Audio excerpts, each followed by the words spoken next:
Eva, certainly, Gachet, should go. Manasa, accompanied by the mind.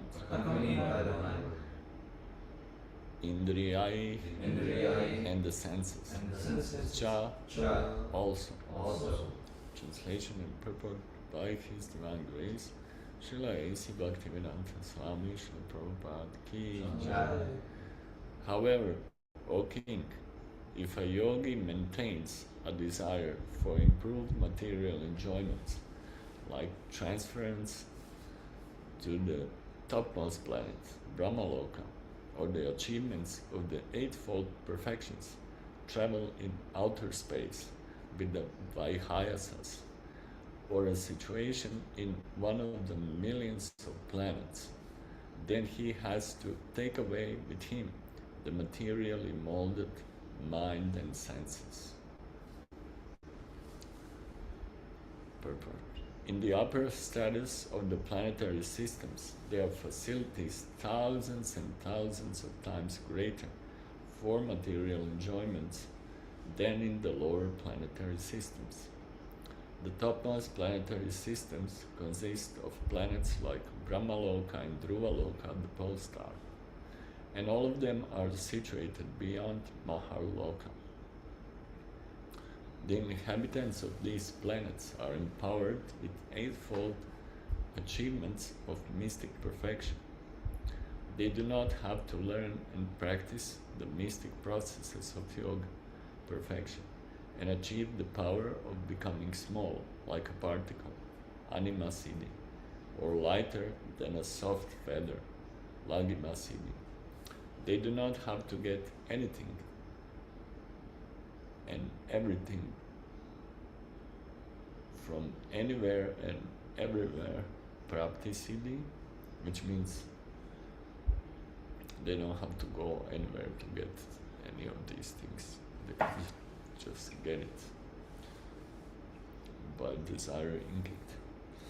To become heavier than the heaviest, mahima siddhi, to act freely, even to create something wonderful, or to annihilate anything at will, ishitva siddhi. To control all material elements, vashitva siddhi. To possess such power as will never be frustrated in any desire, prakamya siddhi. Or to assume any shape or form one may even whimsically desire, kamaya vasita siddhi. All these expediencies are as common as natural gifts for the inhabitants of those higher planets. They do not require any mechanical help to travel in outer space, and they can move and travel at will from one planet to any other planet within no time. The inhabitants of the earth cannot move even to the nearest planet except by mechanical vehicles like spacecraft, but the highly talented inhabitants of such higher planets can do everything very easily. Since a materialist is generally inquisitive to experience what is actually in such planetary systems, he wants to see everything personally. As inquisitive persons tour all over the world to gain direct local experience, the less intelligent transcendentalist similarly desires to have some experience of those planets, about which he has heard so many wonderful things. The yogi can, however, easily fulfill his desire by going there with the present materialistic mind and senses. The prime inclination of the materialistic mind is to lord it over the material world, and all the siddhas mentioned above are features. All the siddhis mentioned above are features of dominion over the world. The devotees of the Lord are not ambitious to dominate a false and temporary phenomenon. On contrary, a devotee wants to be dominated by the supreme predominator, the Lord.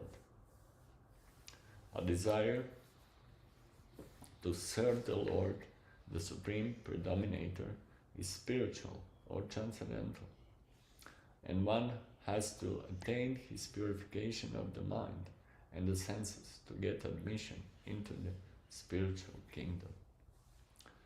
With the materialistic mind, one can reach the best planet in the universe, but no one can enter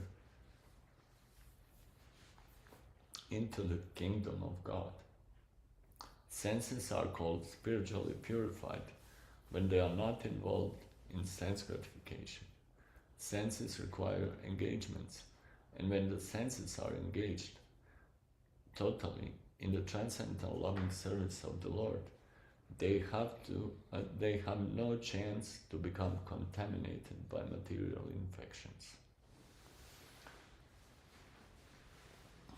Om Jnana Timirandasya Gnanjana Shalaka Chakshurun Militam Yena Tasmai Shri Gurave Namaha Namo Vishnu Paraya Krishna Prishta Bhutale Srimati Bhakti Vedanta Swami Dinami Namaste Saraswati Devi Gauravani Pracharine Nirvishesha Shunyavadi Pashtatari Shatarine Vanchakalpatarvascha Kripa Sindhu Bhavacha Paritanam Pavanibhyo Vaishnavibhyo Namo Namaha Shri Krishna Chaitanya Prabhu Nityananda Shri Advaita Gadadhar Srivasadi Gaura Bhaktavinda Hare Krishna Krishna Krishna Hare Hare Hare Rama Rama Rama Hare Hare.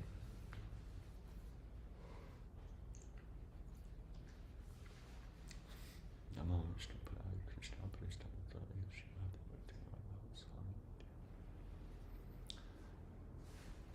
Yadi Prayasyan Nripaparameshtyam Vaihaya Sanam Utayad Vihara Ashtadipatyam Gunasannivaye Sahaiva Gajim Manasendri Aishtra.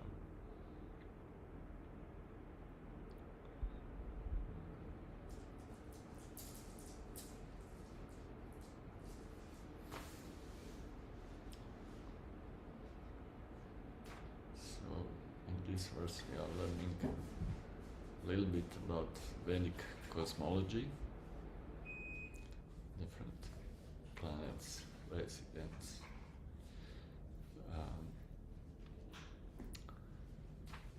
So, as we know, above Earth, there are different planets and different beings mentioned in the Bhagavatam.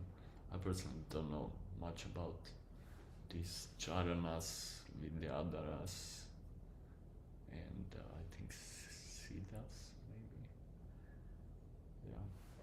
So there are different beings that are more powerful than human beings, endowed with some kind of, for us, mystical powers to disappear at will, take different forms, shapes,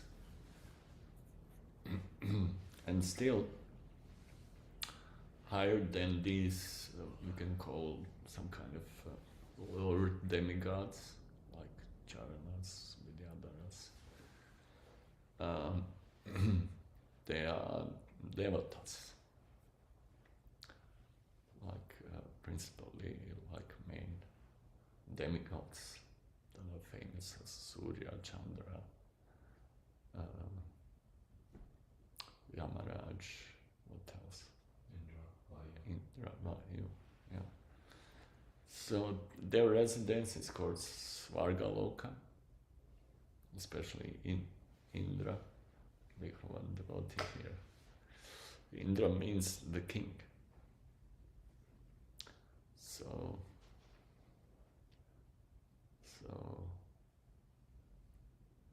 ultimately it's also a name of Krishna, because Krishna is the king of all kings.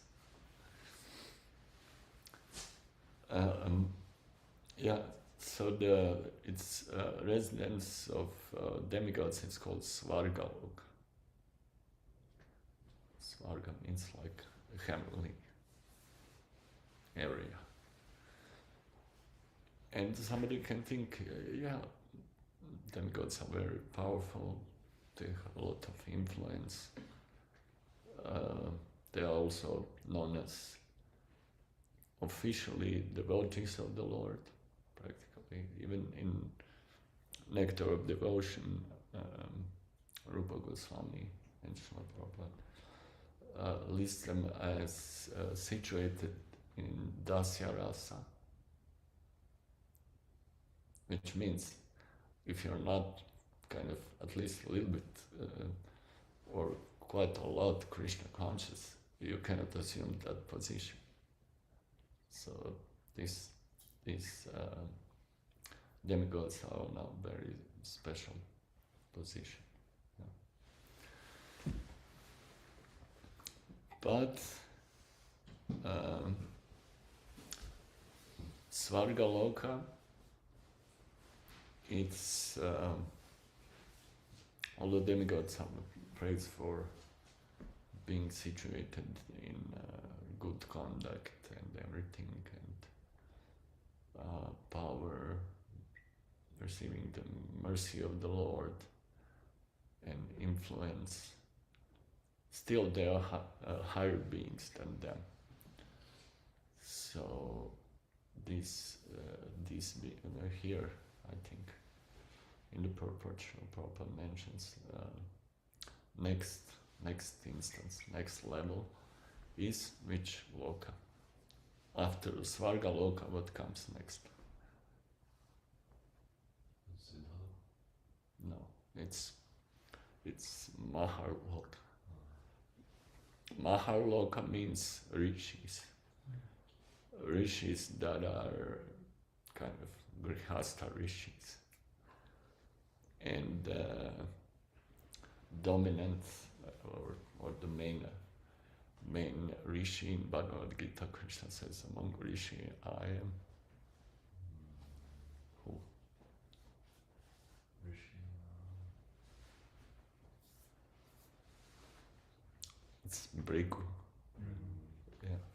And Bhrigu Muni is, because that's a higher level, spiritually in consciousness, and also geographically, according to Vedic cosmology. So Bhrigu is a guru of demigods and Indra.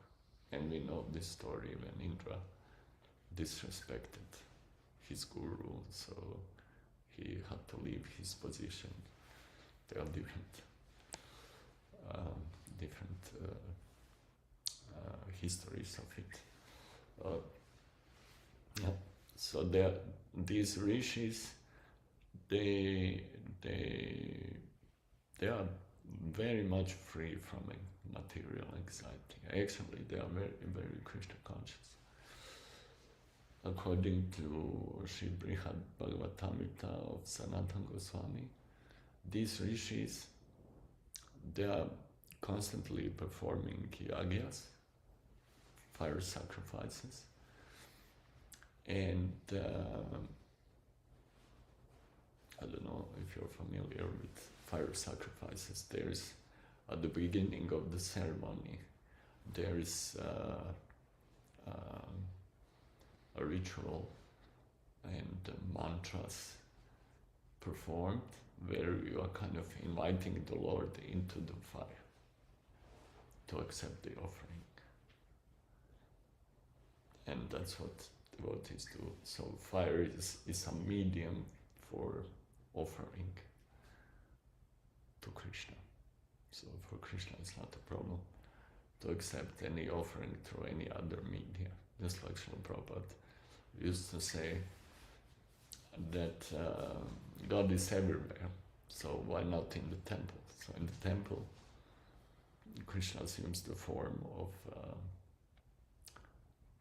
a deity made of material elements. So through these material elements, actually that form is not different from Krishna. and Krishna is accepting. So on the Mahaloka, the Lord personally not only is kind of believed or accepted that he is present in the Yagya, he is actually a residents of Mahaloka. They can see the Lord Vishnu. He's there. And with his hands, he's accepting offerings. So obviously, the residents of Mahaloka are very special. But it's interesting, Srila Prabhupada, he says, beyond Mahaloka, there are those that just by birth, they receive all mystic powers. Probably these rishis, they also have some of, maybe not all rishis on Mahaloka, but after Mahaloka, next one is, anyone knows? Next one is Janaloka. Janaloka is like in between Mahaloka and Tapaloka. So Mahaloka is rishis, Janaloka is kind of like border area between Tapaloka and Mahaloka. And that's the place where rishis transfer themselves from Mahaloka.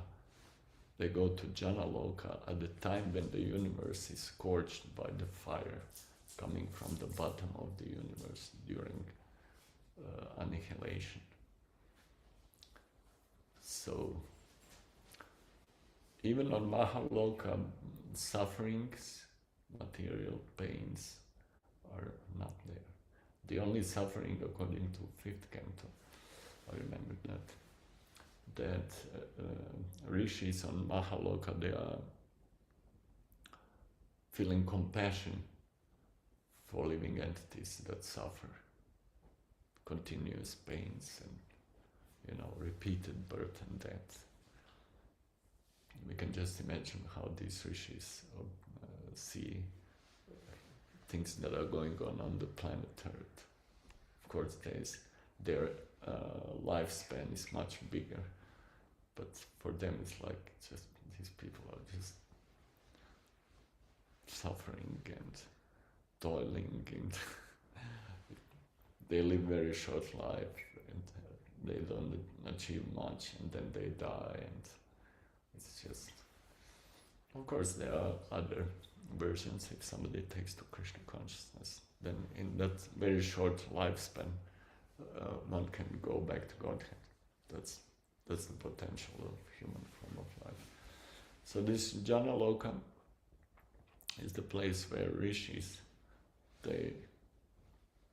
Mahaloka is not destroyed, but all other planets, it's scorched by fire, probably water, I don't remember. There are different elements, water, fire. It's something like a general cleaning of the universe. So everything is destroyed and then it's restored again by Brahma.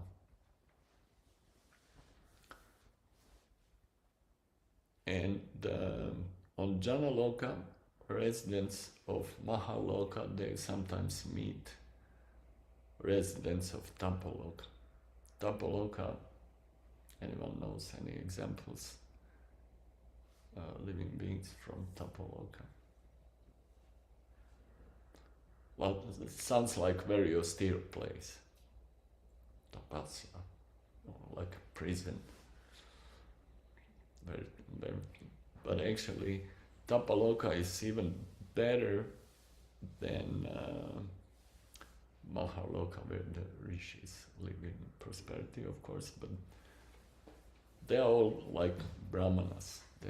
It's like they're just worshipping the Lord, and they are not working their jobs, making money, doing shopping.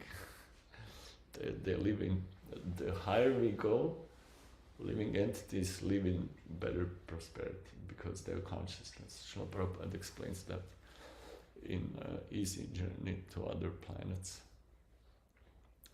He quotes from Brahma Samhita, Vibhuti Vinam. Vibhuti Vinam means every planet is endowed with its own opulences. Just like planet Earth, it's already quite a beautiful place. But the higher we go, it gets better.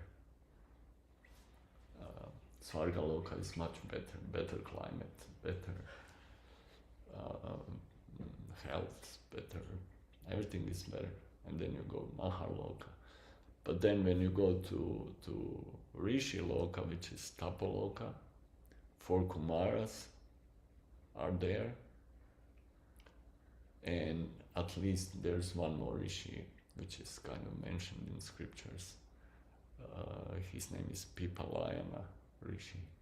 Probably you heard about him.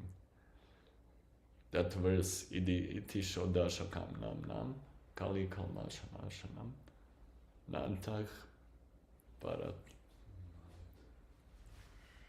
Parataro, Nanyat, Sarvaved. Yeah, if you study Vedas, you will not find better method of purification or spiritual advancement than chanting Hare Krishna, Hare Krishna. So that verse, Pipalayana Rishi is asking Lord Brahma, and Brahma is answering. So this verse, which contains Hare Krishna Mahamantra, if somebody wants scriptural reference, but I forgot which Purana is that. Oh, it's Upanishad, okay. Kali Santana Upanishad, yeah. It's in Chaitanya Charitamrita. So, yeah, these rishis, they just meditate. They don't perform rituals, they just sit and meditate. And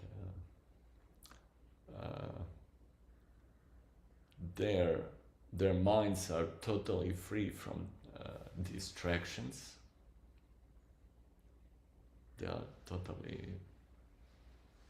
They manifest amazing powers, and they can travel wherever they want.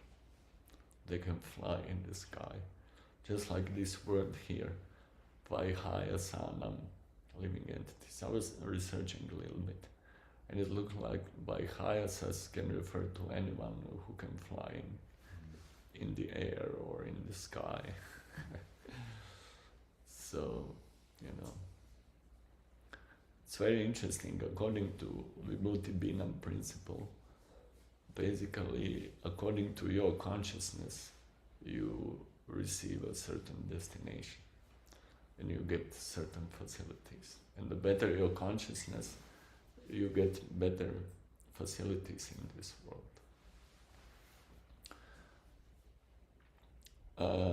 But we can see that Srila Prabhupada in the purport mentions, if yogis are into mystic powers, they are interested in mystic powers, they might achieve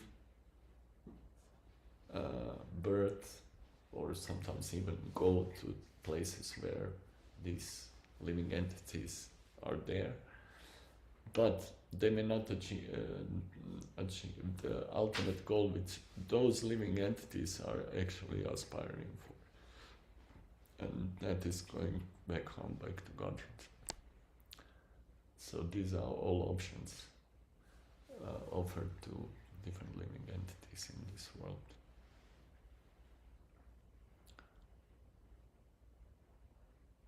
And of course, next level after Tapaloka is Brahmaloka,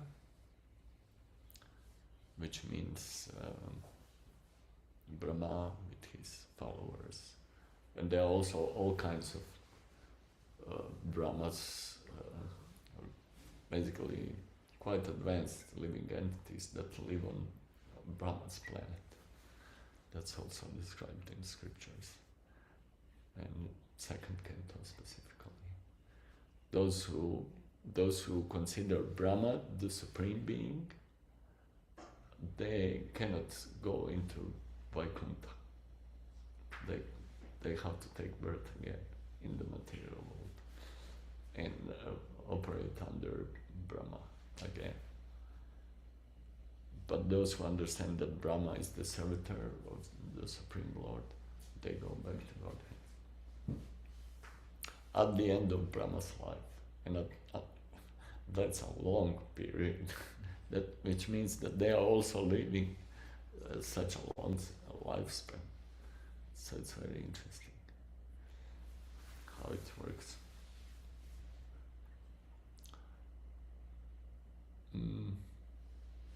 As long as we aspire to improve our material comfort, and we can see all these Ashta Siddhis, like mystic powers, are meant to make us comfortable and give us opportunity to dominate over material energy. Mystical powers doesn't mean necessarily spiritual. You know, like somebody has some healing power, then people think, wow, this is amazing. It's, but it's, healing power doesn't mean that a person can give you immortality. Healing power is there even in a dentist. If you go to dentist, he can just fix your tooth and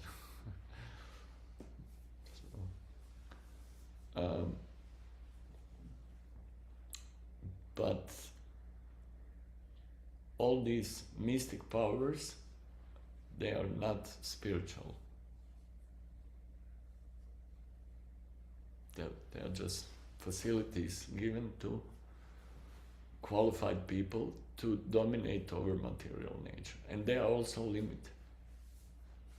For example, somebody can have mystic powers, but he cannot go to beyond material world. Although there is an instance of one rishi, one Muni called Durvasa Muni, who was running away from Chakra after offending King Ambarish. He could travel around the universe apparently. So we could call him also Vaihayasa, somebody who can fly into outer space.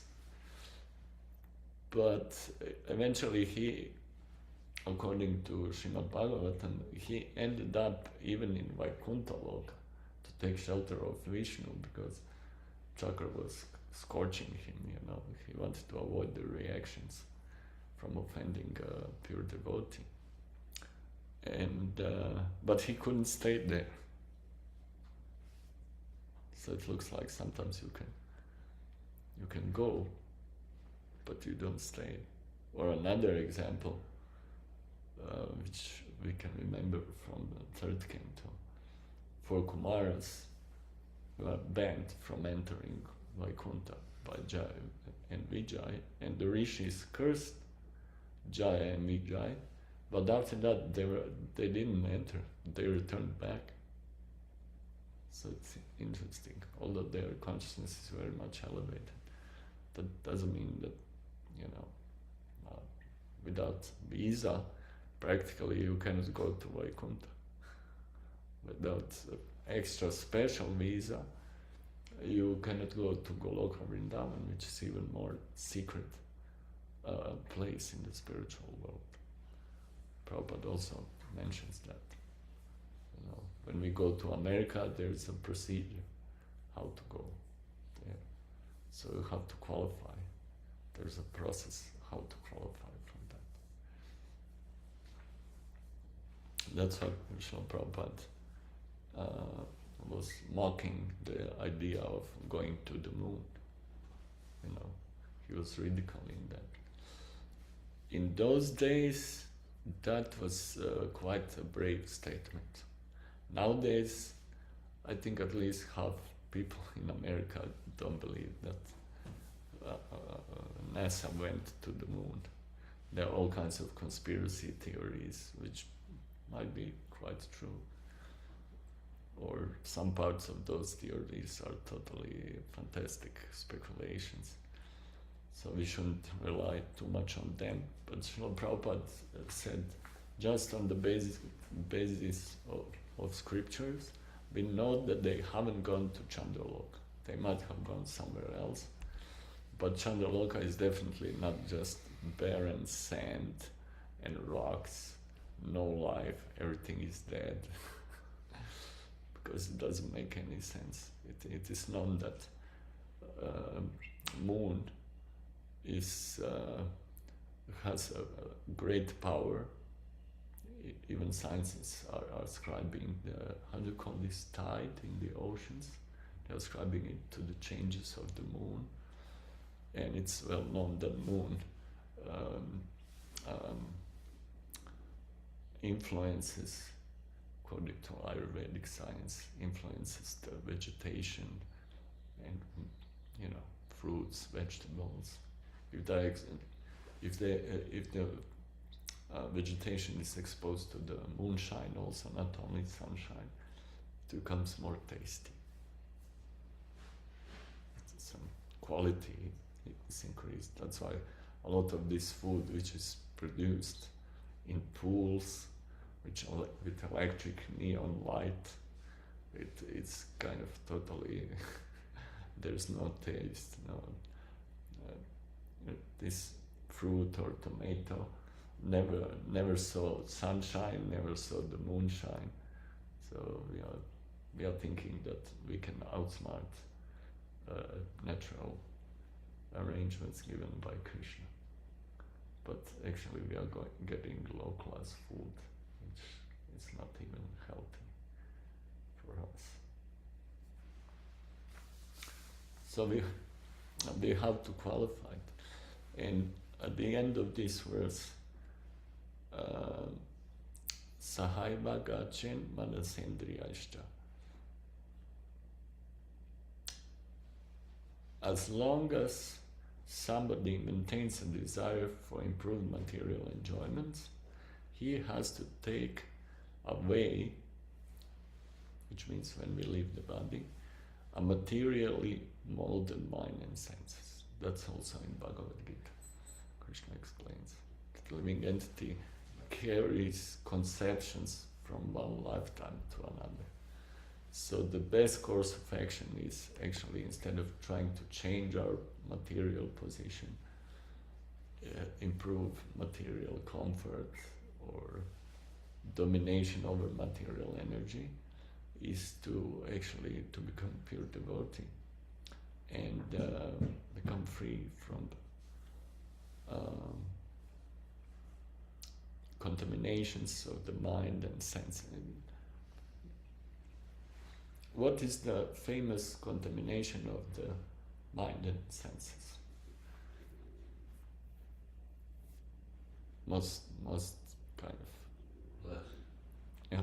So basically, it's becoming free from lust, free from material desires, becoming purified soul,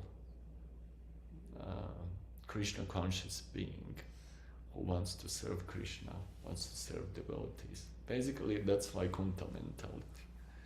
If somebody assumes that kind of attitude in life, that's liberation. Technically, a person is liberation. Ihayasya haridasya karmana manasagira nikila svapyavastasu jiva mukta sauchate. Rupa Goswami explains. He is liberated. Even if he is in this world, even if he lives in this world, if he, with his mind, karmana, manasagira, but his activities, by his mentality, gira by words, if he's, Srila Prabhupada somewhere translates, even if one is desiring to do so, just by desiring to be engaged in Krishna's service with activities, mind, and speech, he is liberated.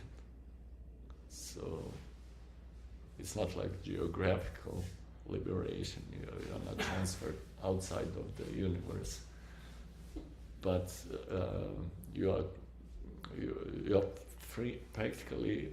By this we become free from material, we could better say materialistic conceptions, and that's the real liberation.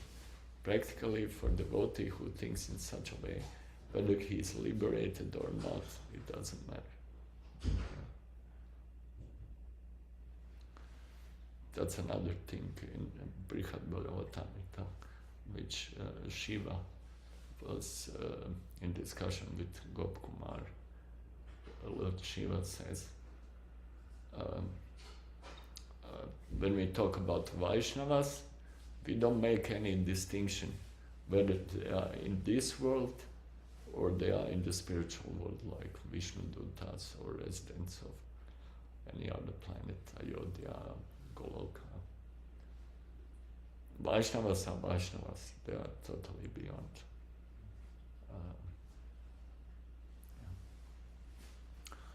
I would like to stop here if there is any question. Yes. You were saying that the rishis on Janaloka, Tapaloka, Mahaloka, one of those, they see and they feel very compassionate for like the other lower entities. I was thinking that's Mahaloka. And these four Kumaras, they are totally oblivious of their consciousness even beyond that. They are like Uttamadhikaris. They see Krishna everywhere. They don't. Yeah. I was just thinking that for devotees, such like a state of existence, it doesn't seem very attractive. In fact, it seems like really like unattractive. Wouldn't devotees kind of feel compassionate on them? And then feeling compassionate on them, is there a way which devotees try to benefit the entities on those even higher platforms so that they can go back to Godhead, or do they have to go through the long process of being elevated to like Brahmaloka, or is there a way that they can kind of get like Mahaprabhu's mercy? Yeah, like a shortcut. Yeah. Yeah. Is there a shortcut for them? I don't think we should think, okay, let me go to Tapaloka, to those meditative rishis, and let's put them on a bhakta program and preach to them, actually, we are from ISKCON and we are better from you, better than you. Because they, in Nectar of Devotion, they are listed as being situated in Shantarasa. So they are practically liberated. And they are also considered Shakti-Avesha, maybe even Lila avatars of Krishna, of Jnana Shakti, and of course devotion is there also. So, yeah, devotees, that's, I believe, fourth canto, famous quotation in one of purports. Srila Prabhupada says,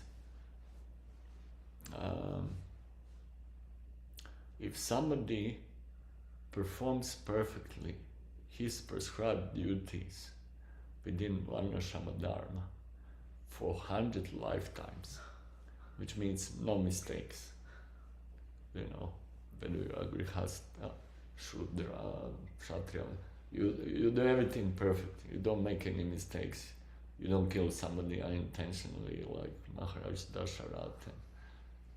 Yeah. So if you, is that likely in the material world that you are going to actually do it? It's highly unlikely. So if it happens, it's like amazing exception. So if you do it for 100 lifetimes, you become Brahma. Sure. And then if you become even more qualified, you are qualified to go to the Shiva Loka, which is even higher dimension than Brahma Loka. And then, if somebody, this Shiva is saying, Lord Shiva is saying this, and if one becomes even more qualified, then he can go back to Godhead. So that's even higher, practically, in this lifetime. It's a question of development of consciousness, but it can happen that devotee who still, who is quite Krishna conscious, still attached, that he might enjoy in the higher planetary systems amongst these great advanced, and then come back again to the earth, or maybe even advance from there. It could happen. And it's interesting that there are yogis, mystics who are doing these trips on their own. Srila Prabhupada mentions here. So they don't have to wait to take birth. These are all interesting and attractive features, but I think nowadays people on earth, they are not qualified to go there, to achieve. Our method of elevation, whether it's straight back to Godhead or with a few stops on the way, is successful execution of devotional service, or if somebody wants to make a stop, that we can call unsuccessful execution of devotional service, but still it's quite a big achievement. By unsuccessful devotional service, you take birth again, but in higher planets, or better position in this world, like that. Okay, Grantaraj Srimad Bhagavatam ki jai, Prabhupada ki jai.